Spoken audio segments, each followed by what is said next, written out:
Hi, this is Becca. And this is Hayden, and you're listening to Wrestling with Entertainment. Hello, and welcome to the show. It's Wrestling with Entertainment, bringing you the latest exclusive breaking news, previewing and reviewing the latest shows from WWE, AEW, New Japan, and everything in between every Saturday, and interviewing all your favorite wrestlers every Wednesday on YouTube and Castbox, sponsored by Rogue Energy and Player One Coffee. I am, of course, your host, that guy, James J., alongside the leader of Squash Squad, Kaliko Yachts, who may or may not be joining us. But who is definitely joining us? The American Scooter Dust. The forecast for tonight, dark. And it was a great week for Wrestling with Entertainment as I interviewed Becca and Hayden Louver from Fight Factory Wrestling UK. So enjoyed that interview. Two incredible human beings with a lot of integrity and honor, which you don't hear a lot of promoters in the pro wrestling world get used. That word doesn't get used with promoters. And just spectacular, getting a new perspective on the UK and what they're doing. So definitely check that out if you haven't already. And this upcoming Wednesday, we got Mordor on. Very interesting interview with somebody that kind of just started a new, I don't want to say new gimmick, but kind of transitioned into something new. Reinvented. Reinvented, thank you. So you definitely want to catch that. What can you say about that interview, Scooter? One does not just simply listen to Mortar. And I think that explains it all. But if you do want to listen, here's a quick clip. Now, do you usually wear your ring mask while driving? Depends on the kind of mood I'm in sometimes. If I feel like scaring people, I will. The other day I was in the grocery store with it. They said that's not a mask, and I said yes it was, and I walked away from them. Oh, so it's that kind. So it has the protection for the COVID. Yes. Yep, it does. Look at you thinking ahead. Alright, and on the 23rd, we got Mikko Maestro, our first interview from Finland. Well, technically he's in America, but he is a Finn. And March 2nd, we got He's the trouble. He's a Portlandian from... Never mind. And March 2nd, we got the troublemaker Shannon Lavangi. Brand new to the scene. You don't want to miss that all-important first interview. Because I do believe we will be talking to her a lot in the future. Alright, now that we're done putting ourselves over, it was a great day for wrestling. And a great day for AEW as they debuted Jay White and Keith Lee last Wednesday. I'm a little outspoken about this. We already had kind of a conversation about this off air, but what was your thoughts on the debut of Jay White and Keith Lee?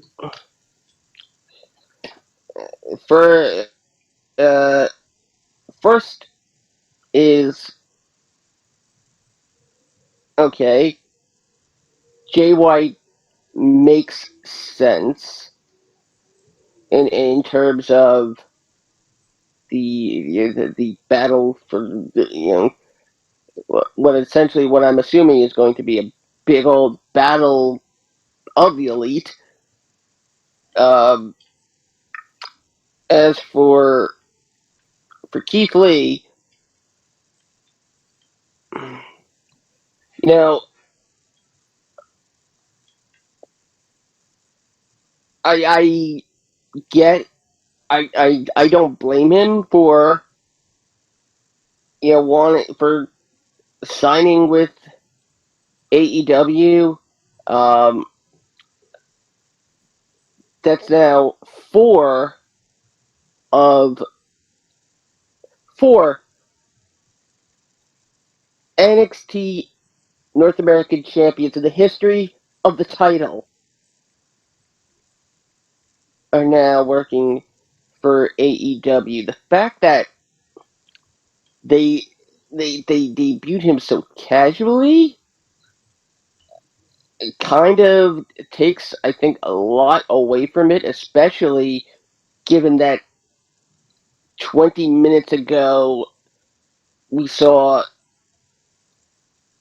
the hottest free agent, that's not named CM Punk, show up.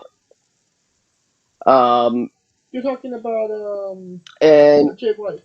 Jay White, yes. And okay, now you're gonna put Not and, 20 and, and minutes, keep Scooter. 5 minutes. If that was literally the next segment.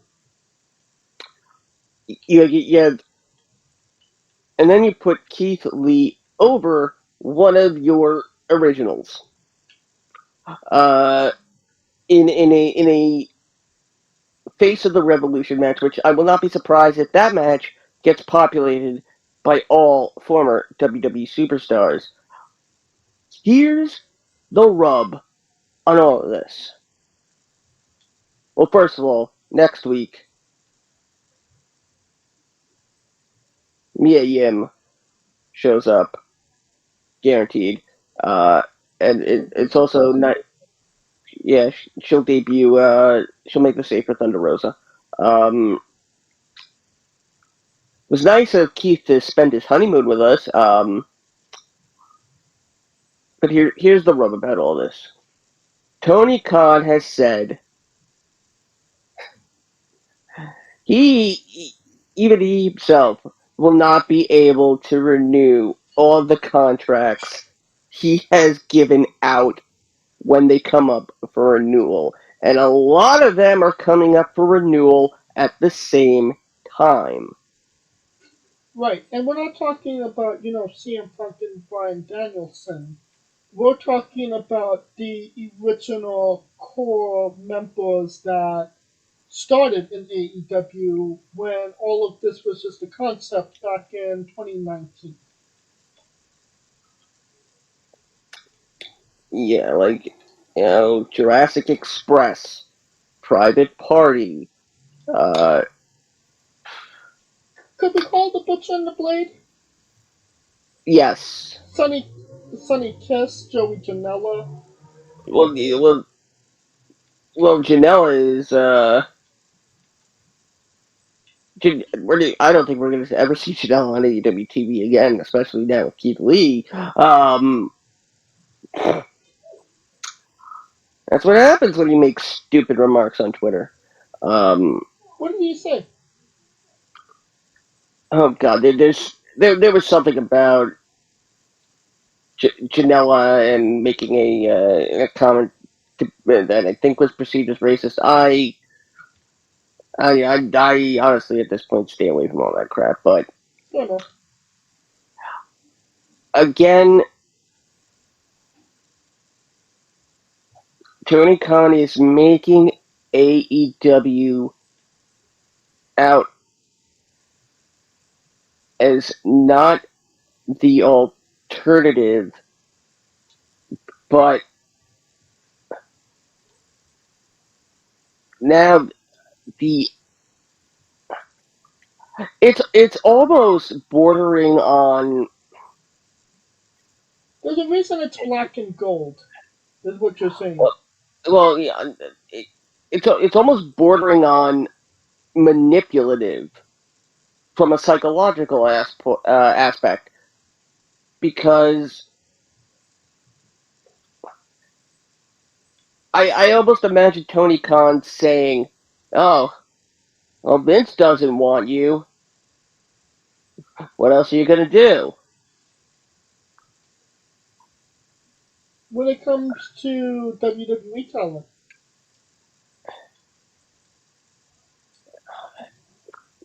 Yeah, basically. hmm. And now with the WWE not essentially making the initiative to not sign uh really any more established uh talent from here on in, they want to really make their talent homegrown. But there's only so long that could last, and we both know that. Yes, but it's the right thing to do in this business. Well, I mean, the alternative is be an indie talent and get called up to WWE because the merit of your work, and then you get to WWE, and then you either make it or you don't. And now it kind of seems like you could you make the work in the independents, you go to WWE. When you get fired from there, you have the alternative to go to AEW, which is kind of, I would say it's them just taking their seconds, but it kind of is to a degree as well. No, Well, it absolutely is. You've got an already bloated roster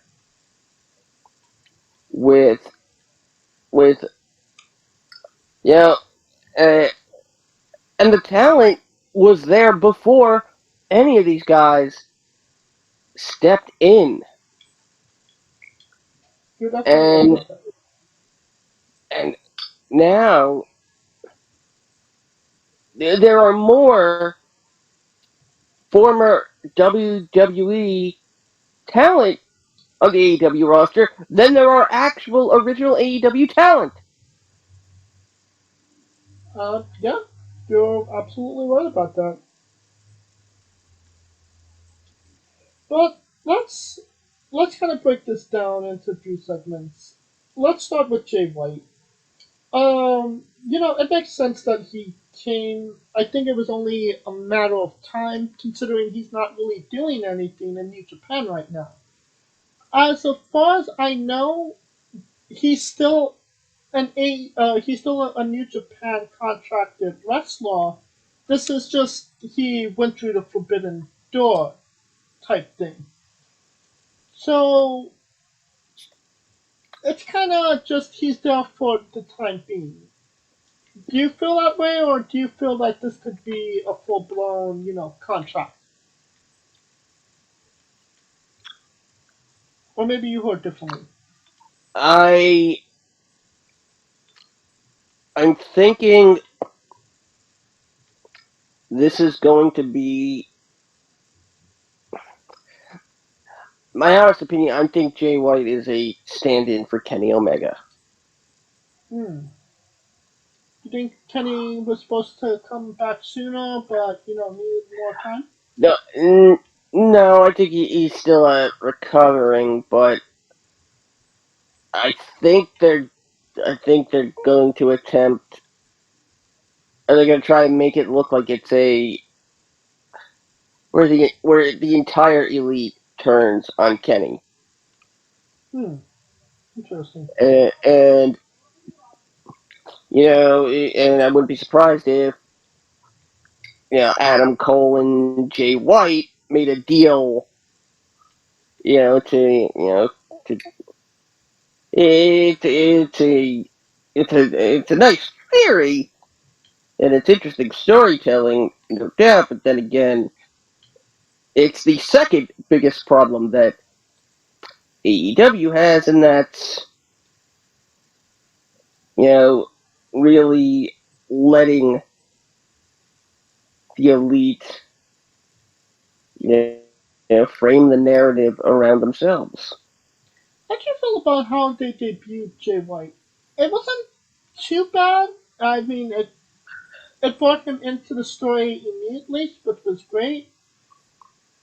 But I I kind of feel mean, like they could have maybe done something slightly different.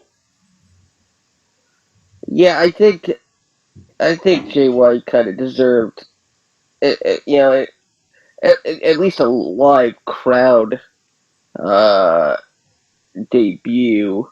Um, but honestly, I thought it was Danhausen he was pointing to. It wasn't nice. It wasn't evil. And nice, nothing evil. Uh, like it's like at this point, I believe Tony Khan's motto is "He who dies with the most toys wins." It certainly feels that way, right? But say however they debuted him. 5 minutes later, we go to commercial break after this segment. You have Private Party come out, and then you have Keith Lee come out and have take a spot in the Face of the Revolution tournament ladder match that is for the Sonic Ring. Um, and I feel like they kind of did Jay White dirty with that, in the sense of you had this really cool moment with Jay White, and now it's kind of overshadowed because you brought Keith Lee, and he actually got a crowd reaction, and he had a match. And I don't necessarily feel like that was right. I mean, you spaced shit like that out instead of just kind of drawing it all together. Am I wrong there? No, not at all. And this is coupled with the fact that Tony Khan was promising an announcement, now at this point, the you know the fans now believe when Tony Khan says he's going to make an announcement, it's one of two things: either a faction forms or somebody debuts. No in between. Yeah, that makes sense.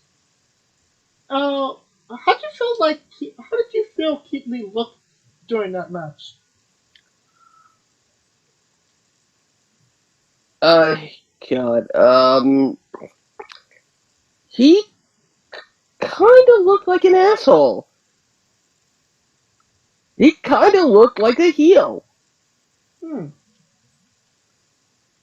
Well, Uh, I mean, was there a reason to powerbomb Private Party on the ring apron? why not?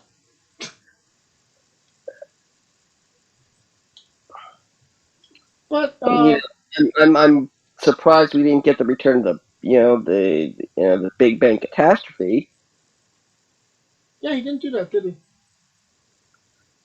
Oh, it's still the Spirit Bomb. I mean, I'm not mad at it. I like, you know, run for your energy and all that good shit. Oh, come on. Who doesn't love a good BBC? And I'm in America. I don't get BBC. That's not the BBC I'm talking about. Of course, I'm talking about big. Never mind. Um, but the match wise, I kind of understand what you're getting, but I meant physical appearance. They kind of going around that maybe Lee was maybe a little more on the heavier side than he should have been.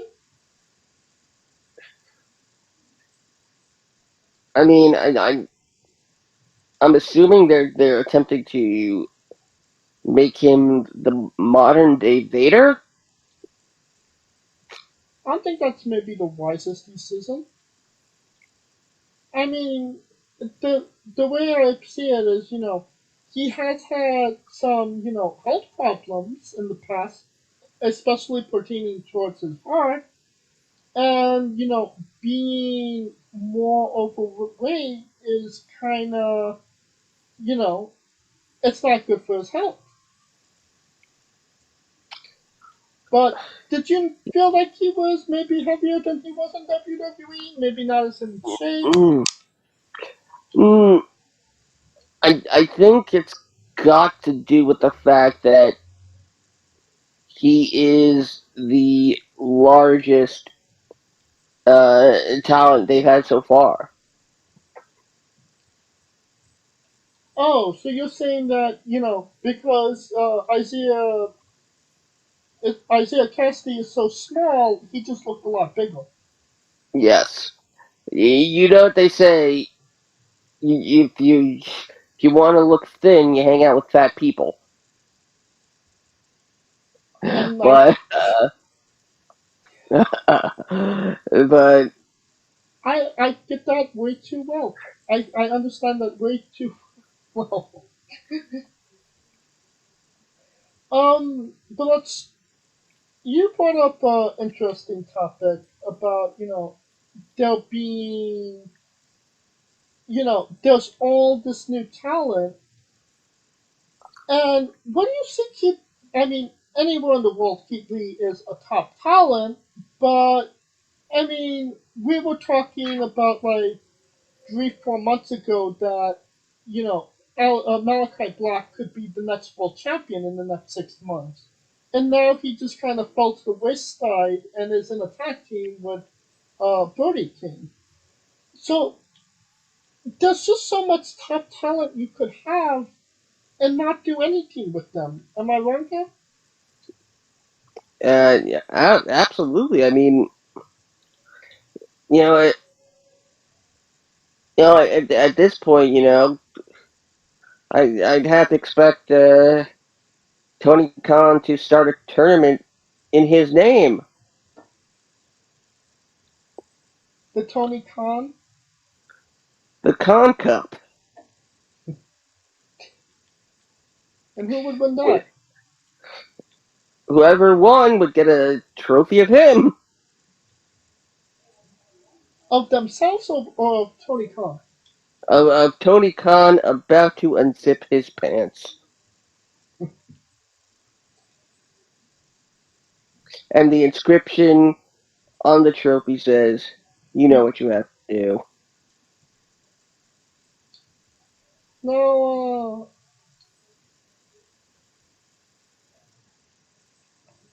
it's just an interesting way how they're going with this. And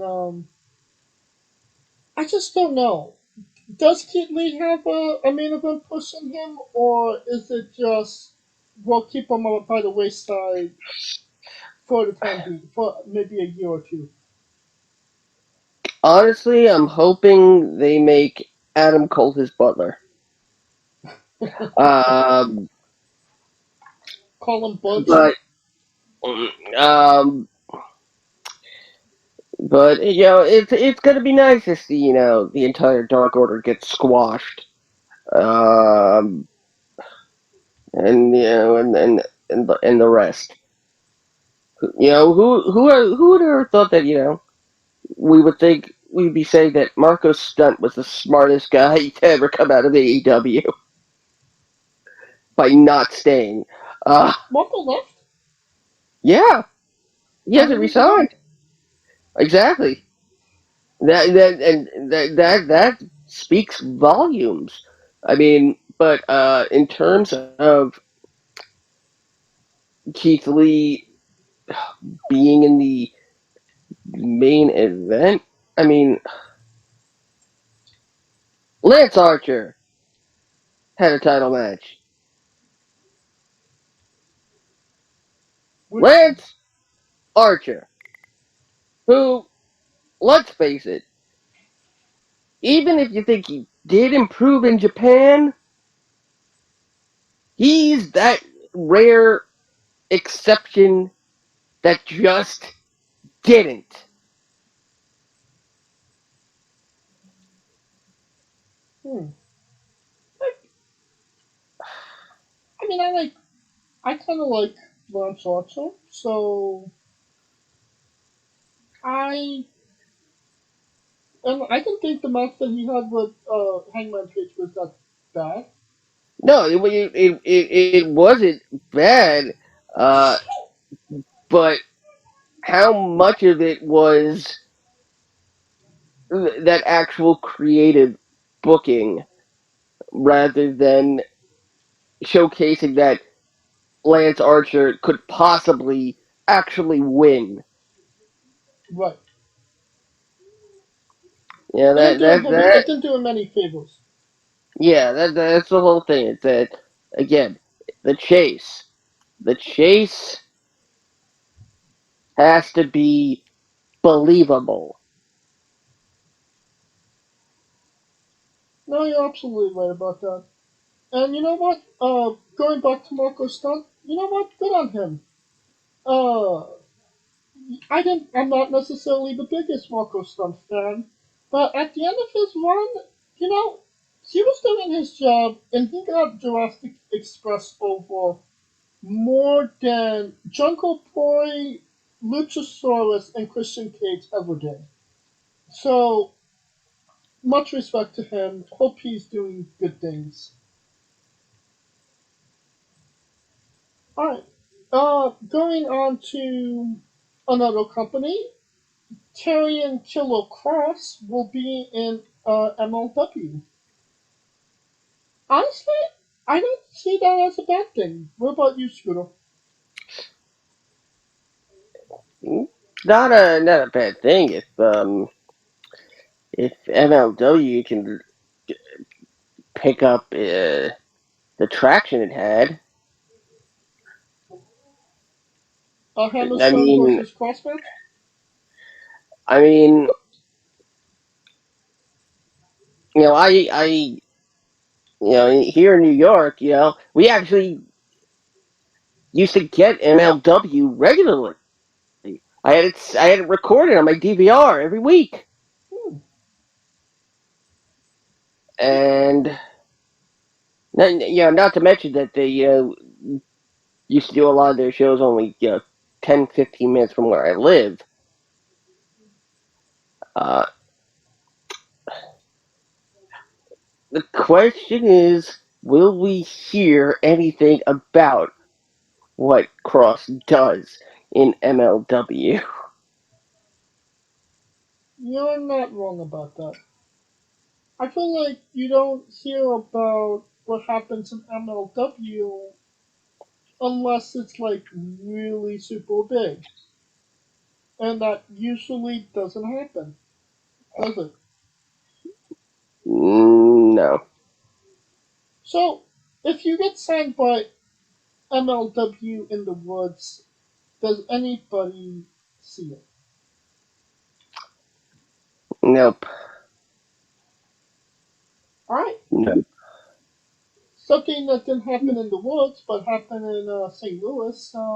Shane McMahon was supposed to have a big match at WrestleMania. Rumor, if you believe rumor and innuendo, as it suggests, he was supposed to wrestle Seth Rollins. Um, Seth Rollins versus Shane McMahon at WrestleMania. This could have been a kind of saving grace for Seth Rollins that he didn't get lumped in this match. Oh yes, absolutely. Absolutely.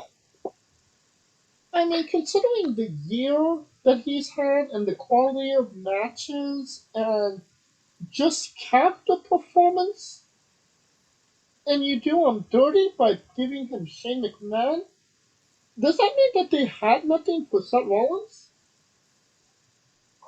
Mm, no, they they had something for Seth, and then they put Brock in, and then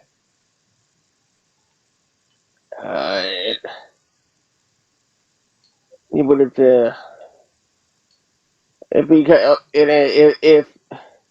if Roman had actually showed up to day one, we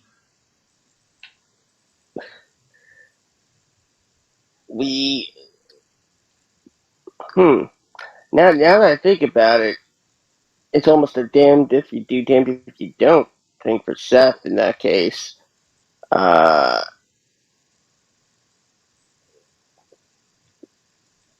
Because to Shane get this idea for a WrestleMania match with Rollins after day one, or did he have it, on his mind, prior? And was it his idea? Not to mention, why was Shane given in charge of given so much control of the Rumble? I feel like it was because they lacked agents at that show. I mean, Tyson Kidd was home because dealing with his neck injury. Triple H is dealing with a heart injury and being fired. Uh, and you know, he was there, so why not let him do something more? And then you get something like the shit that went down, and they're like, "Oh, great! Thanks for making us regret this." It it's a very weird time. Uh, in terms of trying to figure out if there really is anything cohesive behind the scenes in WWE. Well, one of the other rumors I heard was a Bad Bunny match at Mania. You, The same, yes. that that would have sucked. I mean, Shane could have got a good match out of Bad Bunny. I feel. But the question is why? Why would that match have happened to begin with? Well, what I heard was that Shane was supposed to eliminate Bad Bunny from the Royal Rumble, or have Bad Bunny eliminate Shane. I Okay, but he had more reason to have a match with Miz. You know, Miz made it personal. What what, what was Shane going to do? And apparently Shane was going to do something that was apparently going to offend. Apparently it did offend Bad Bunny so much to the point where Vince says he's not risking the company in favor of his own blood. It was so bad. He adopted Austin Theory and disowned Shane. I mean, I really, honestly, I didn't think it, in 2022, we'd still be, getting Austin McMahon. Yeah, it's a rivalry for the ages, isn't it? But Oh, and that was the other big rumor. Shane versus Austin Theory for his father's affections. that's hilarious considering he wrestled his father because he disapproved of him back in I mean, 2009. I You mean, know, it was almost 20 years ago when they wrestled at WrestleMania. You know, family bad blood, it just stays or lingers or I mean, whatever. and on top of that, with Tony Khan mentioning that freaking forbidden door, which by the way we should friggin' solder it shut. That his announcement was the rumor was it was going to be Shane, Oh my god, and when that was brought up, the response I saw from Reddit was, "Oh, that would clearly be an inside job." Uh, yeah, if the any of the current former WWE stars aren't already reporting back to Vince. Um, and my response to that is, oh, they won't need a McMahon to do an inside job to bring AEW down. They're doing it very well all by themselves. Rachel, you're not wrong about that. In fact, AEW's next pay-per-view is going to, after Revolution, is going to be called One Step Forward, Two Steps Back. That sounds like a Uh, song. it is. It was a Paul Abdul song in the late 80s. Um, but it was called Opposite Attract. Paula Abdul is So, all elite. they, they, they, there was another AEW rumor I was hearing about them putting another pay-per-view on the schedule called Let It Ride. For real Keeping or this was just a completely rumor at at this point, but keeping in theme with the the casino? Vegas, yeah. Um, I mean, aside from Revolution, um, And Full Gear. and Full Gear, but that that they were looking for that sixth pay per view so that they could basically do that, return to that old model of when it was a pay per view every 2 months. What are they doing? They're So kind they've got five that they run through. You know? too. Not to mention, Full Gear sucks as a title for a pay per view. Not as bad as Great Balls of Fire.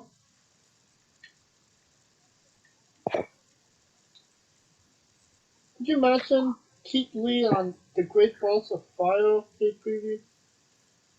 I Or mean, special event, Full special Gear. I mean, exclusive event? at least that's got some semblance of sounding like an actual event name. Full Gear honestly sounds to me like a weekly television show. Welcome to Friday Night Full Gear. It's better than Half Gear. Rampage could have been a great pay per view title.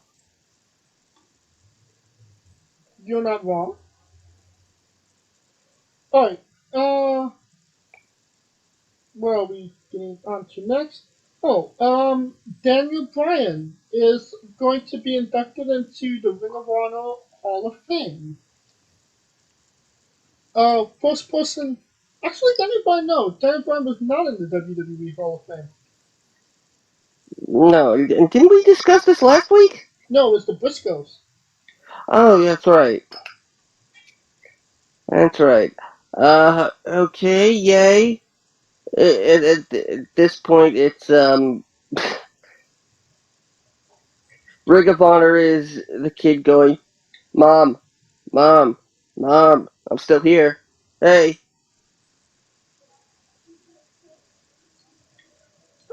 You're not wrong about that. I mean, they have to actually do another event for us to believe that they're still in business. No, I mean, at this point, they're better off. I think letting the Ring of Honor name live on through other promotions. that wouldn't be, and just maybe do an event here and there, just to say, Yeah, hey, we used to be a thing.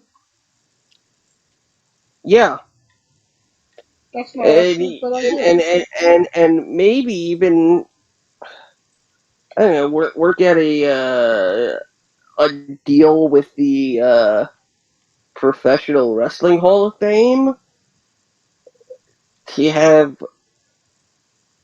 like a indie talent section. Andy Talon wasn't inducted into the Hall of Fame anyway. Yeah, but not until like years on down the road. Hmm. Talking about recognizing these significant contributions as they happen now, not 10, 15 years from now. I gotcha. Hey, interesting concept to go with, Yeah, but yeah, and let me just summarize this. Everyone believes that the concept of being a Hall of Famer happens after your career is essentially done. And then there's the return to glory of a Hall of Famer that thought his career was done. Nobody thinks of putting a current, consistently performing popular performer as a Hall of Famer, which is something I think needs to be rethought. Like, imagine if, you know, Randy Orton was just suddenly announced for the Hall of Fame and he's still going. yeah, Like that changes the whole like framework of what it means to be a Hall of Famer, and that it's not something that you don't have to wait for and hope that you get thrown that bone. By the way, this just in, um, Jay White to make his in-ring debut on Dynamite this Wednesday. who's your wrestling? Trent Beretta. Oh, gee, like we couldn't see that on New Japan TV. I mean, hey, with Roppongi Vice being made an official team in the AEW rankings. Which makes no fucking sense whatsoever. It's supposed to be Trent and Chucky. I think they want Chuck to go out on his own, and Cassidy is clearly going to do something with Danhausen. Let's not get into that right now. It's very nice, very evil. Let's conclude the news for now. And now a quick word from our sponsors. Rogue Energy, the only gaming drink company in the world with 4 unique product lines to suit your task at hand, whether it be juices, shakes, smoothies, and everything else in between. Their low calorie, no sugar energy formula is the perfect alternative to sugar filled canned energy drinks and sodas. Their extreme formula provides the most energy, focus, and sports performance possible. Their hydration line offers focus, ingredients without the added caffeine. Drink it anytime you're thirsty. And their shake formula is so delicious. Who doesn't love a cookies and cream, 0 calorie Energy milkshake. First and foremost, they've designed every Rogue product line with performance and effectiveness in mind. It is critical that you look at the nutrition panels of drinks when comparing options. There are countless off-brands out there that are presenting low-quality, poorly dosed formulas that amount to expensive caffeine water. Every formula they produce is designed with optimal levels of high-quality ingredients. Additionally, you won't find a powdered gaming drink brand that dissolves better. No need to have chalky textures in your drink. Their taste profiles are unmatched, specifically designed for gamers, athletes, students, entrepreneurs, people with hectic schedules, individuals with low energy, podcasters who can't shut up, people who are health conscious, and so much more. Great as both a pre-workout and as a coffee energy drink replacement. Specifically designed every Rogue product line to be the best gaming drink on the planet. Rogue Energy, more focus, more win. Use promo code WrestlingWithE for 10% off your next purchase. And we are wrestling with WWE Elimination Chamber 2022 preview. And it's next Saturday, and it's an exclusive live event. Premium live event? I don't know. But it's next Saturday, and if you're smart, how should you listen to it, Twitter? Well, if I get up in time, if I get up at the crack of noon, listen to it only on the remix. No, the thing I found interesting about this is that this is the first named pay preview that WWE is doing in Saudi Arabia that will have repercussions going into the next event, which is more than likely WrestleMania. No? Well, you're forgetting the event where, the Universal title changed hands. That was just a crown jewel. But it's still an effect on the future storylines. That being said, I think at this point they want to get they want to fulfill their contractual obligations to Saudi Arabia as soon as possible. Because usually these take place after WrestleMania. Mm, uh, It's usually after WrestleMania and before Survivor Series.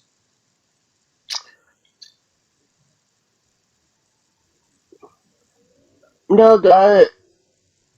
there was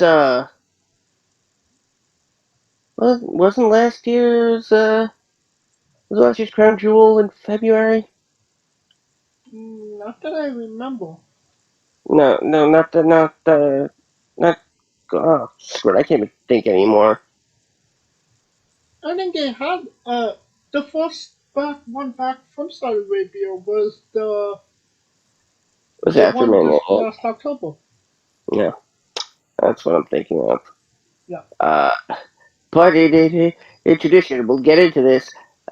It's not a Saudi Arabia pay-per-view without a Falls Count Anywhere match. Let's get into it. Our first match: Drew McIntyre versus Madcap Moss with Happy Corbin in a Falls Count Anywhere Count match. Anywhere match.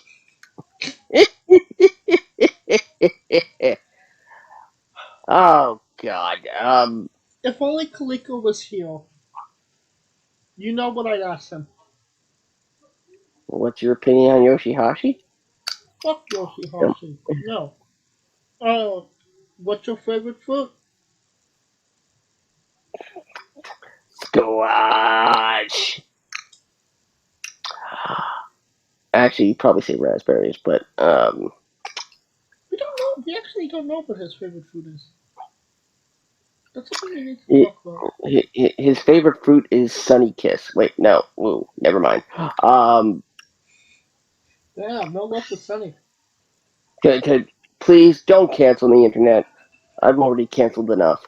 Um,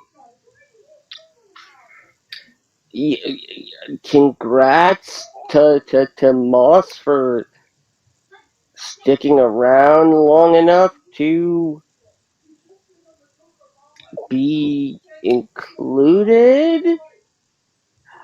Um, if uh, if Madcap Moss wins, the projected temperature in hell is expected to be negative 60 degrees. Yes, that means hell will have frozen over.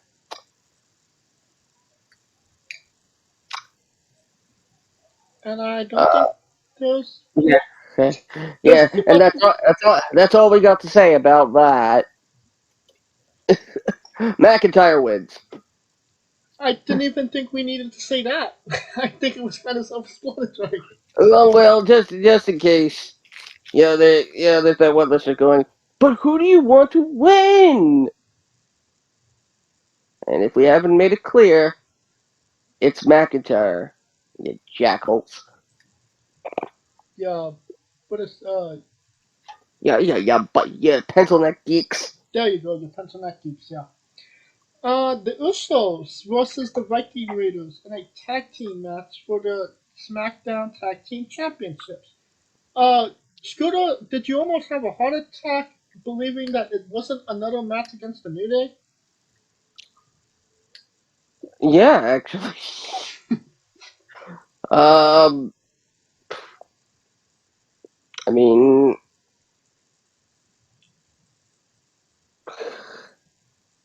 great for the Viking Raiders. The Usos are going to walk out of Saudi Arabia with those belts. Um, yeah, and I don't know if there's any more to say about that either. Alright, so Usos for the W. Now we got Becky Lynch versus Lita for the Raw Women's Championship. This is going to be interesting considering that, you know, can Becky Lynch take Lita to have one more great match in her career, or is this going to be essentially a Goldberg match? Well, Lita says one more run. And these days, that usually does mean a title change. No, I'm not saying that Lita wins this match. I'm just saying, does Lita have a decent, good match with Becky? Maybe even a Yes, great match. I think it's going to be better than anyone's expecting. I also think Lita's going to win. Like a disqualification? No, I think Lita is actually going to win the title. It's going to be a Goldberg esque reign. Lita's going to have one more title reign, but it's going to be a hot shot reign. No, I don't. I don't think Lita is going to win the championship. I feel like they haven't built Becky up as big as she has just to have her lose to essentially a Hall of Famer. I would hope that they would have more sense in their head that they have to give it to somebody that kind of deserves it, that kind of bring them up, rather than give it to somebody that didn't really need it to begin with. But then again, it is WWE.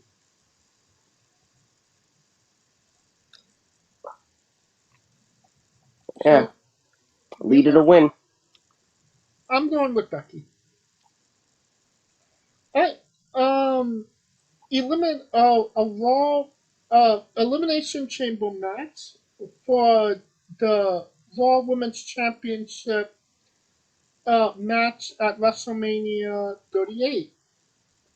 The participants are Liv Morgan, Rhea Ripley, Bianca Belair, Doudrop, Nikki ASH, and TBA. I haven't been watching WWE for quite some time, but this TBA have I haven't heard anything but good things.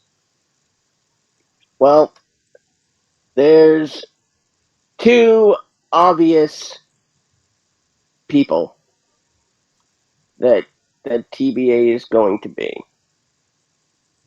The first is Alexa Bliss. Okay. It makes sense with everything they've been doing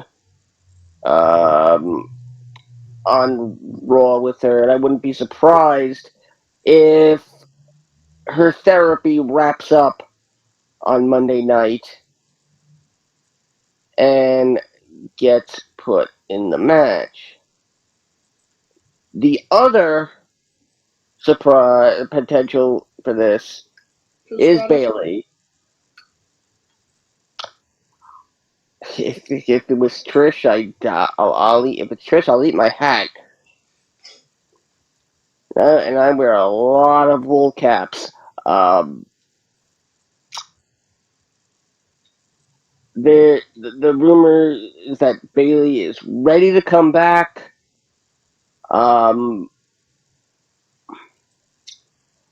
Provided that they don't give Lita a run with the belt. We could, it.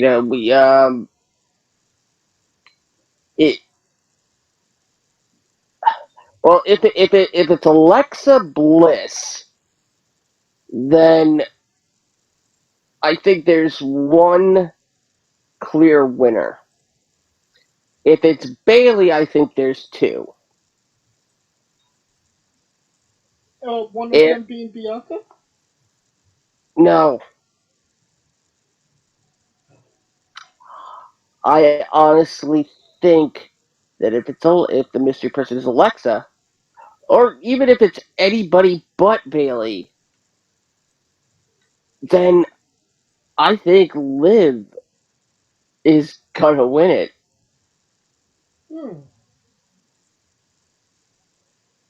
Interesting. Well, However, if it's Bayley, then Bayley wins. I agree on that aspect. But let's say, for argument's sake, the Becky Lita match takes place before the Elimination Chamber match. What if that spot goes to Becky Lynch and she wins it? That was something that was running through my mind. The other thing that was running through my mind was if Becky loses, watch her Charlotte Flair her way into Ronda and Charlotte.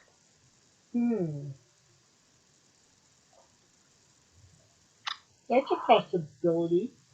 And then you get something even more interesting in Bayley and Lita.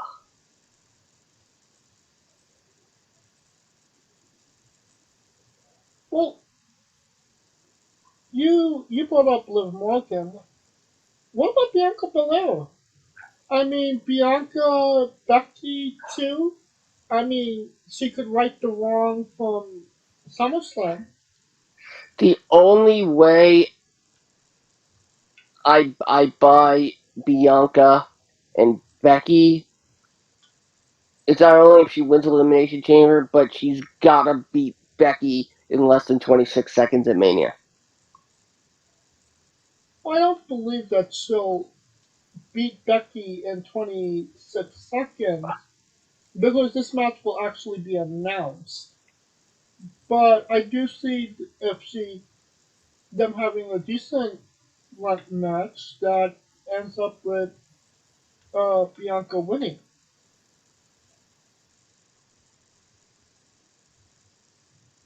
And there's no chance that maybe a Rhea Ripley wins. No. They tried that experiment, it didn't work.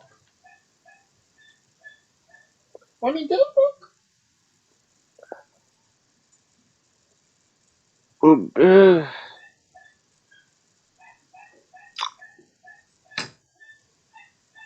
Kind of, sort of. Kind of, sort of. Also, Bailey is taking to social media and implying that she is going to be that mystery opponent. So, most likely, probably not. It probably won't be Bailey. Watch this. You're probably right. So, it could be Alexa, Becky, somebody else that we're not remembering. Oh, it could be a Lacey or an Oscar.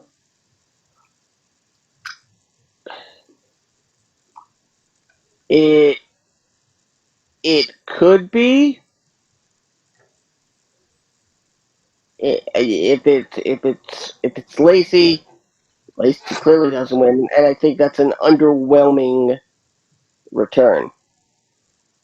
Fair enough. I mean, Lacey, she didn't really had the chance to to get over again. In her, before before she gave Charlotte another sibling. Yeah. Um, So, if it's Asuka, I don't think it would be Asuka. Simply for nationality reasons. I got you. Alright, one last question about this match. What are your thoughts on there being two female matches in a Saudi Arabia show? I mean, it's it didn't it happen at the last one? It was the Queen of the Ring and Yes, in the Becky, Bianca, Charlotte match. No, you're absolutely right.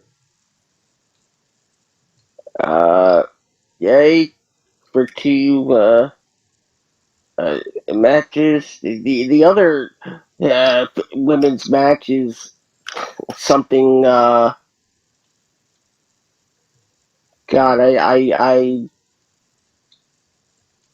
I'm not sure I can wrap my head around. There's only two. I know, but knowing what the other one is, I don't know if I can actually wrap my head around how that match is taking place, given that there's technically three heels in one face in that other match. Oh, we'll talk about that in a moment. Yes. Last chance. Who are you going with?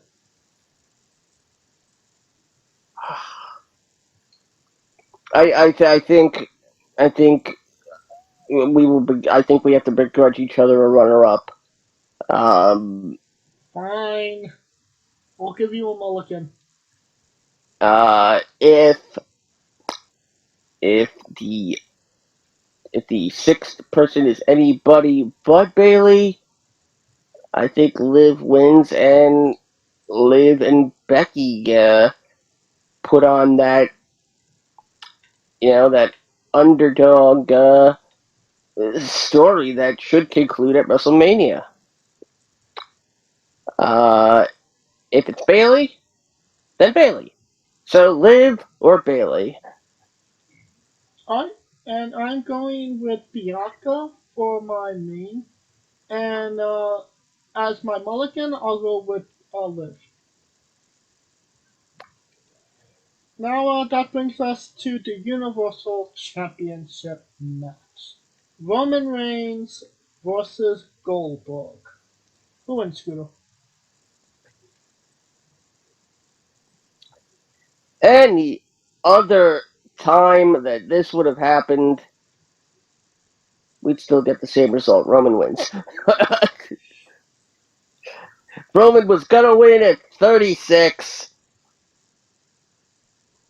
He's gonna win now. So there's no hope for another Lesnar Goldberg match at Mania. That nobody's clamoring for.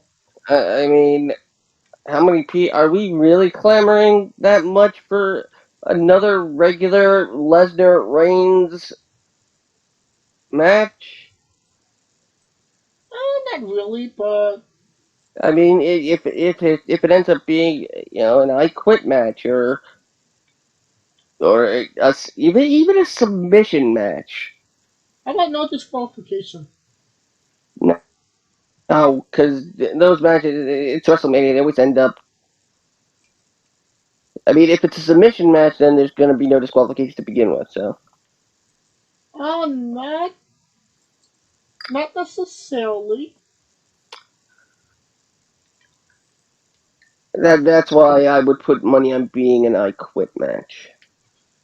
Alright, now we have obviously Roman. Even though there was some rumors that Goldberg might win. And that brings us to our last match. Elimination Chamber match for the WWE Championship. Bobby Lashley defending against Brock Lesnar, Seth freaking Rollins, Austin Theory, Riddle, and AJ Styles. Who wins, Scooter?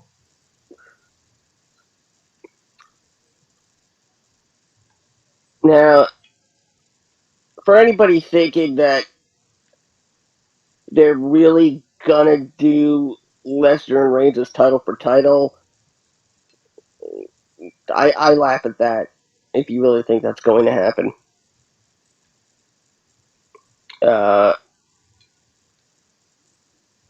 but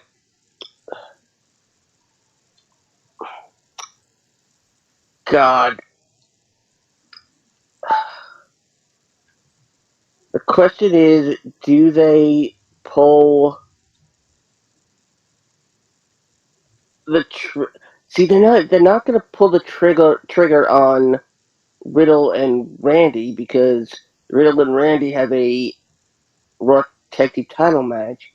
I don't know if that's happening Monday night or if it's happening after Elimination Chamber. Um, hmm. Part of me really does want to say Riddle, but I think Does I Randy think and it's gonna be Seth. Riddle need a championship to be a big match? Well, they want it to be. They want it to be a title match when if they ever split them. I mean, there's a good argument for any of these guys, except maybe Brock. Because Brock's definitely coming in last. Brock's not gonna be there for a 20-minute match. Um, could we just talk about for a second how stacked this elimination chamber is? Excluding Austin Theory, this is a pretty fantastic Elimination Chamber match that should be interesting, no?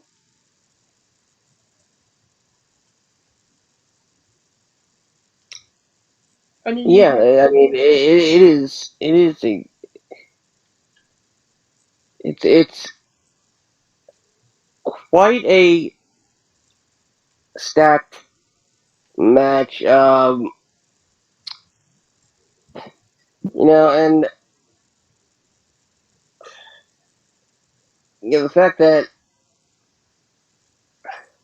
the fact of what we could have had,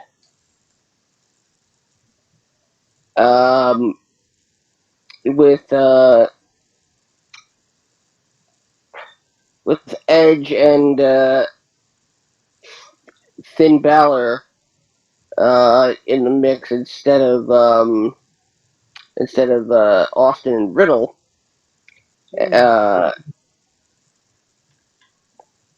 Because apparently the original plan before everything went to pot was Brock going in defending. Before he was ring the Rumble, and it was going to be Brock, Lashley, Orton, Balor, Styles, and Edge.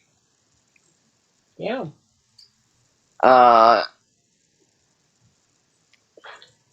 But this is stacked in and of itself.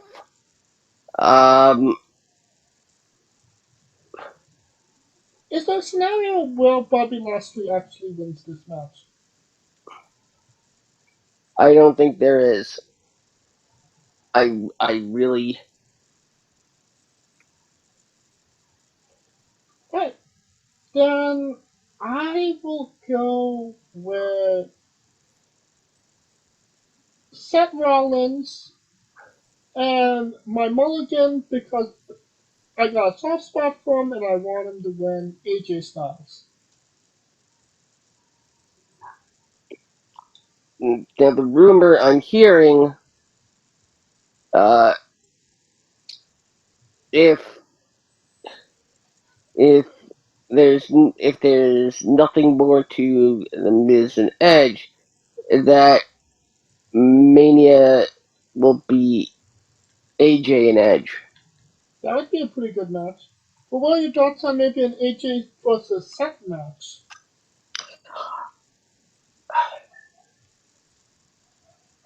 That would be a fun It's corner.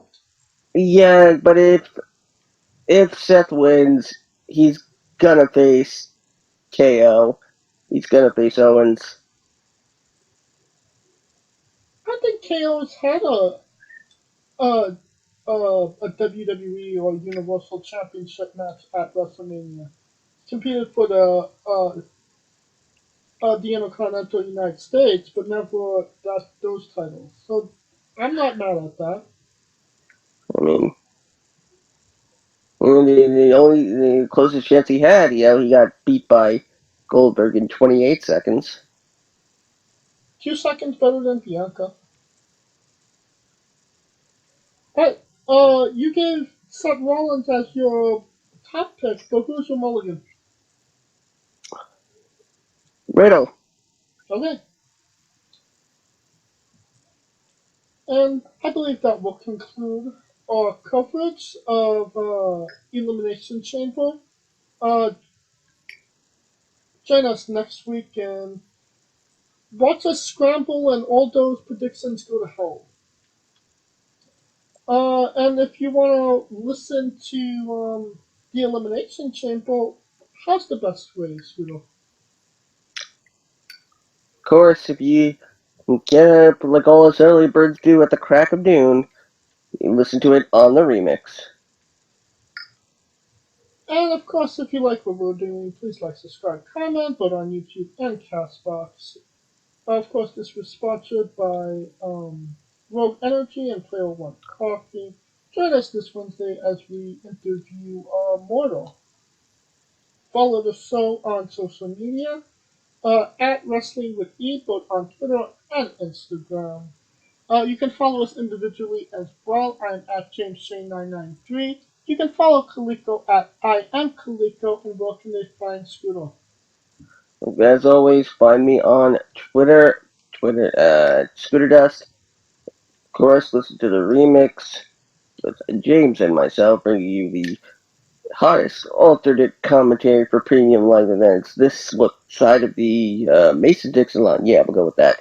And, of course, you can find me and my exploits on Twitch.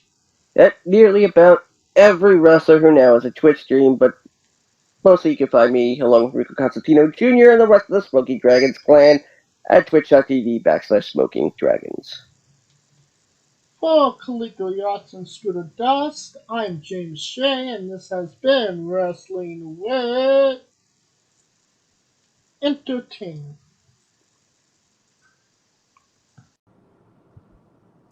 Hey guys, this is Brutal Bob Evans from Hangs with Bob Seminars and TheWrestleLife.com, and you are listening to Wrestling with Entertainment, one of my favorite podcasts in the whole wide world. Hey folks, this is the Colossal Mike Law, and you are listening to Wrestling with Entertainment. Enjoy the show, support these guys. We appreciate it very much. We'll see you at ringside.